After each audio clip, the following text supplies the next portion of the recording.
कृपया हमारे YouTube channel को सब्सक्राइब कर बेल आइकन के बटन को दबाइएगा।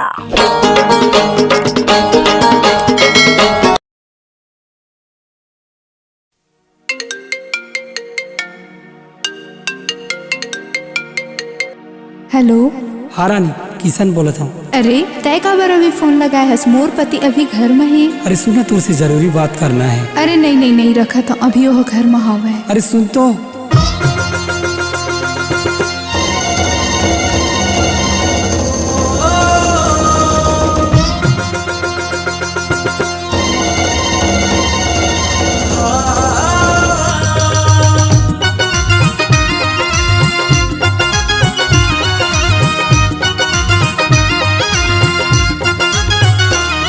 तोर बिना मैं हाँ अब जियाओ नहीं, मोला रही रही क्रिया खवाए वो। तोर बिना जिया अब लगे नहीं, मोला कहीं कहीं तहीं बताए वो। तोर सजना के तोर सजना के तोर सजना के घर अब जाके गोरे मोला कैसे दिए ते बुलाए वो। तोर सजना के घर अब जाके रानी मोला कैसे दिए ते बुलाए वो। तोर बिना मैं हाँ अब जियाओ नहीं, मोला रही रही क्रिया खवाए वो। तोर बिना जिया अब लगे नहीं, मोला कहीं कहीं तहीं बताए वो। तोर सजना के तोर सजना के तोर सजना के घर अब जाके गोरी मोला कैसे दिए ते बुलाए वो। तोर सजना के घर अब जाके रानी मोला कैसे दिए ते बुलाए वो।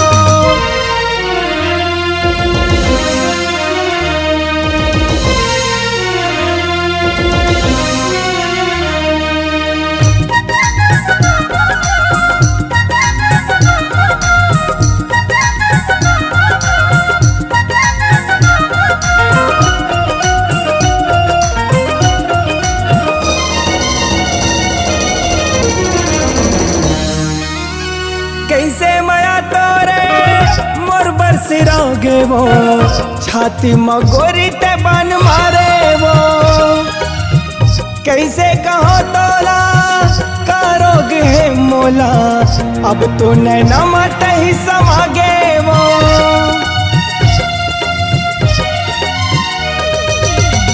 कैसे माया तोरे मोर बरसिरोगे वो, छाती मगोरी ते बन मारे वो। कैसे कहा तोला करोगे है मोला, नैनाम अब तो तही समागे वो। मैं हो गे गोरी बैहा तोर बिन अब रही रही सुरता रोआ थे वो। तोर माया के जादू छूटे नहीं, अंतसला रोज जला थे वो। तोर सजना के तोर सजना के तोर सजना के सजना के सजना के तोर सजना के घर अब जाके गोरे मोला कैसे दिए ते बुलाए वो। तोर सजना के घर अब जाके रानी मोला कैसे दिए ते बुलाए वो।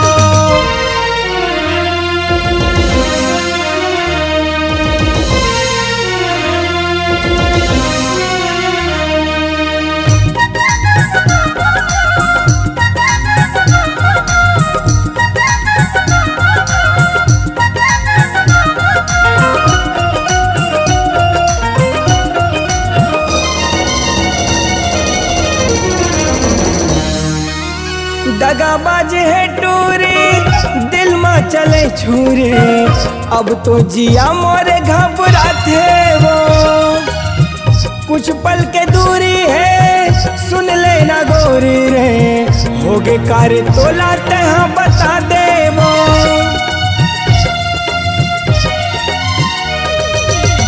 दगाबाज है टूरी दिल में चले छुरी, अब तो जिया मोरे घबराते वो। कुछ पल के दूरी है सुन लेना गोरी रे, होगे कार्य तो लाते हैं बता दे वो। मैं जियो मराओ गोरी काय करो मोला कुछ समझ नहीं आए वो। ये जिंदगी के डोंगा में फंस गए किसान रानी मराओ के पार लगावे वो।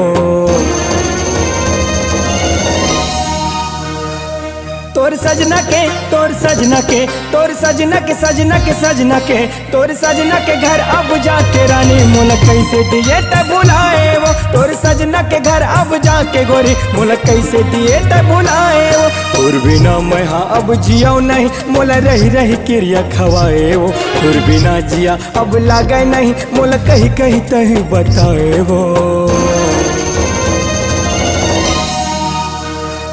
तोर सजना के तोर सजना के तोर सजना के घर अब जाके गोरी मोल कैसे दिए त बुलाए वो तोर सजना के घर अब जाके रानी मोल कैसे दिए त बुलाए वो तोर सजना के घर अब जाके गोरी मोल कैसे दिए त बुलाए वो मोल कैसे दिए त बुलाए वो मोल कैसे दिए त बुलाए वो मोल कैसे दिए त बुलाए वो मोल कैसे दिए त बुलाए वो।